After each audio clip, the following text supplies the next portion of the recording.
ขณะนี้กำลังเดินขึ้นดอยสุเทพประเพณีเดินขึ้นดอยเตียวขึ้นดอยสุเทพตอนนี้ก็มีญาติโยมเนาะบางส่วนเดินออกกำลังกายแต่สำหรับประเพณีเตียวขึ้นดอยนั้นเป็นจะเริ่ม6:18 นาฬิกา6 โมงเย็นตอนนี้ในระหว่างที่คนมาเยอะเดินเหี่ยก่อน ถ้าตอนเย็นนี้ถนนแถวนี้จะเต็มไปด้วยผู้คนเนาะแถวนี้จะเต็มไปหมดเลยช่องการจราจรจะเหลือช่องเดียวคนจะเดินขึ้นควักไขว่พลุกผ่านไปหมด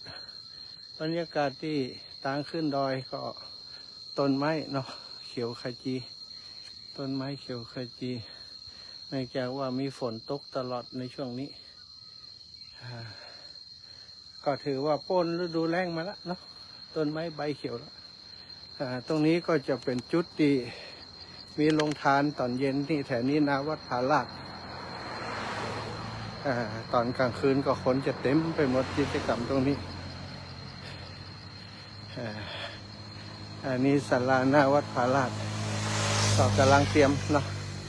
กำลังเตรียมเอาโรงทานเอาอย่างมาจัดมาเตรียมไว้ตอนเย็นๆจะเต็มไปหมด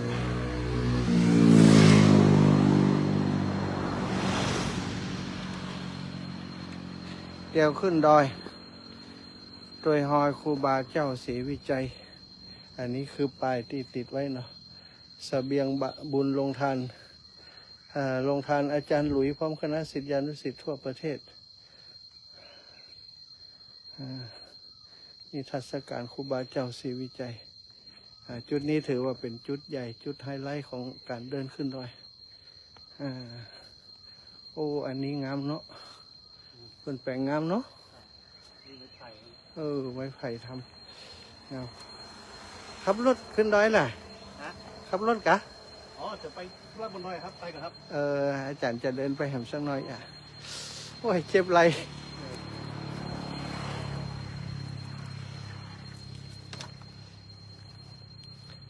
ถ่ายให้อาจารย์สักหน่อยครับนี่ใครแล้วเนาะมีสีส้มมันของวัดผาลาดนอกต้นทำได้สวยงามอันนี้มีการทำลายแบบของเมืองหนักจะทำแบบนี้ครับเดี๋ยวคุณไว้ตรงนี้ก็ตอนเย็นจะมีกิจกรรมอยู่ข้างในจะมีพระสงฆ์ครูบาอาจารย์มา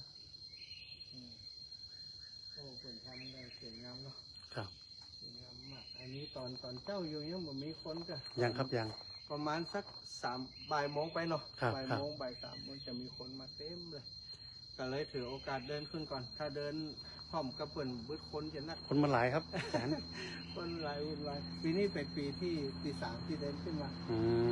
มาเป็นหลายปีนี้ปีที่ 3ขอบคุณมาฝากทุกคนนะคนจะเดินทางอันนี้เพื่อนขับรถมาพักนี่เดี๋ยวเพื่อนจะเที่ยวขึ้นดอยอยู่งดงามมาก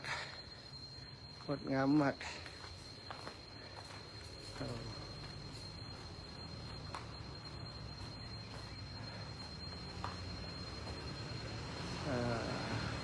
อันนี้ถือว่าเป็นจุดใหญ่